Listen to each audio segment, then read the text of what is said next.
এই রকম করে চিকেন রান্না আমার খুব পছন্দ। আমি প্রায় সময় দেখা যায় যে এইভাবে চিকেন রান্না করি। এখানে একদম সম্পূর্ণ বাটা মশলায় রান্না করা, আর এখানে আমি রান্না করছিলাম কাঁচা টমেটো দিয়ে মসুর ডাল। তো এই খাবারগুলো কিন্তু একেবারে হেলদি, কারণ এখানে এক্সেস কোনো মশলা দিই নাই আমি চিকেনে। আর মরিচটাও ইভেন আমি কাঁচামরিচ বাটা দিচ্ছি। কাঁচামরিচ বাটা দিলে অ্যাকচুয়ালি তো এরকম প্রবলেম হয় না, যেটা শুকনো মরিচ বাটা দিলে হয়। তো যারা আপনারা মনে করেন সেহরি খান রাতে, এইরকম আপনারা মুরগির মাংস রান্না করে নিতে পারেন এভাবে। আমি আলু দিয়ে মুরগির মাংসগুলো খুব ভালো করে কষায় নিছি। আর এখানে আমি কিন্তু প্রচুর পরিমাণ রসুন দিই। রসুনটা কিন্তু স্বাস্থ্যের জন্য অনেক ভালো। এটা আপনার দেরি রাতে যদি আপনারা খান, মানে ভোর রাতের দিকে যখন খান, তখনও আপনার দেখা যাবে যে অ্যাসিডিটির প্রবলেম হবে না। আর ডালটা যে রান্না করছি এটাতে আমি আদাও দেই, আবার রসুনও দেই।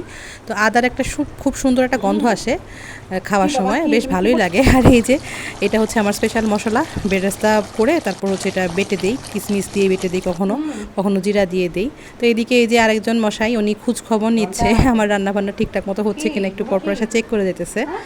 তো এইভাবে যদি আপনারা চিকেন রান্না করেন, আপনারা যারা রোজা রাখেন, তারা এই অবস্থায় নামায় নিতে পারেন, একটু ঝোলঝোল অবস্থায়।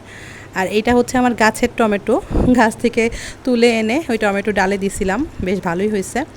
আর এটা কিন্তু এইভাবে মুরগি রান্না করলে কিন্তু খাইলেও গ্যাস্ট্রিকের প্রবলেম হয় না। আবার দেখা যায় যে সারাদিন যারা আপনারা রোজা রাখেন, তাদের জন্য দেখা যায় একটা ভরপেট মিল হয়। আর ডালটা কিন্তু অনেক প্রয়োজনীয়, কারণ ডালটা পুষ্টি প্লাস প্রোটিন দুইটাই ডাল থেকে, মানে এনার্জি পাবেন। আর এই যে এইভাবে রান্না করে নিলে উপর থেকে আমি একটু বেরেস্তা ছড়াই দিছি। এখানে এক্সেস কোনো স্পাইসি কিছু নাই, যার কারণে পেটের প্রবলেম হওয়ারও কোনো টেনশন নাই। আর এইভাবে ডালটা রান্না করে খাইলে বেশ ভালো।